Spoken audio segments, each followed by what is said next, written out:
Edmundo, ¿cómo estás? Buenas noches. Muy buenas noches, Leonardo. Pues hace una semana exactamente comentábamos sobre el dantesco descubrimiento en Teuchitlán, Jalisco. De entonces para acá pasamos del asombro, diría, la tristeza, la indignación, de deslindes entre autoridades para ver quiénes son los responsables entre unos y otros, de la calificación del predio como campo de concentración, de reclutamiento, de entrenamiento o de exterminio, a concentraciones de duelo en diferentes ciudades del país. Hemos escuchado hasta versiones que sugieren que podría tratarse de un montaje inflado artificialmente por enemigos del actual gobierno. En fin, el tema tiene muchas aristas y hoy contigo quiero concentrarme en una de ellas en particular.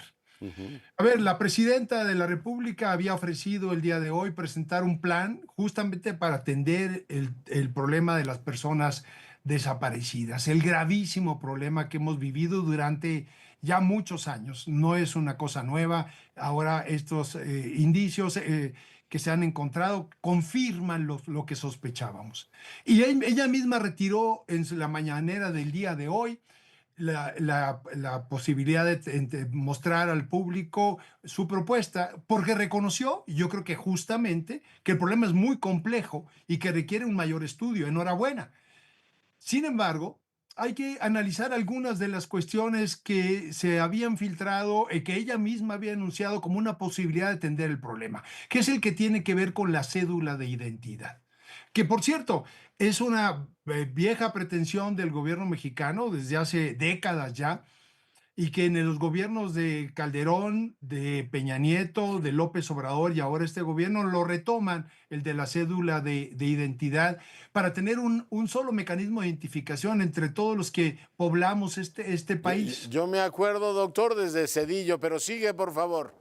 Efectivamente, desde Cedillo, pero con particular persistencia de Calderón para acá, y lo menciono en particular porque me tocó vivirlo como secretario ejecutivo del IFE-INE, en términos de que hay un transitorio de esa vieja ley de población que indica que en el momento en que la Secretaría de Gobernación cree la cédula de identidad, el padrón electoral del INE pasa íntegro a la Secretaría de Gobernación como base para crear la cédula de identidad. Ujú.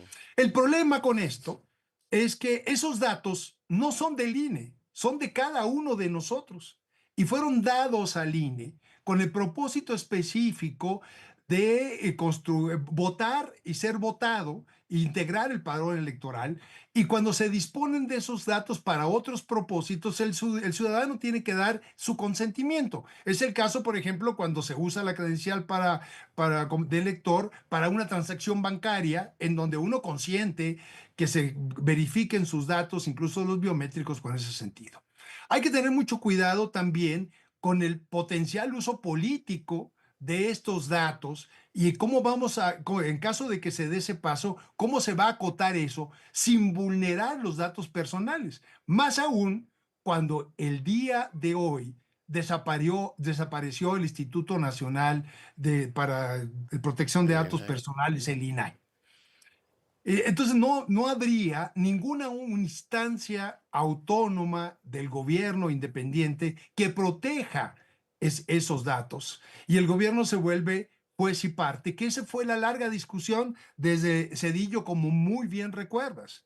El problema es cómo se dispone, cómo se cuidan esos datos, cómo se protegen esos datos.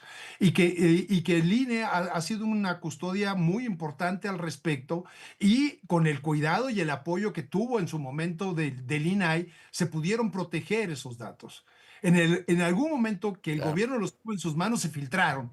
Y entonces conocimos que el padrón se filtró. Afortunadamente se pudo acotar el asunto, volvieron los datos al IFE Sí, y entonces, un gran riesgo ahí. Sí, como dices, no es simple. Va a sonar la campana, doctor. Te mando un gran abrazo y nos vemos la semana próxima. claro que sí, con mucho gusto. Cuídate. Pausa.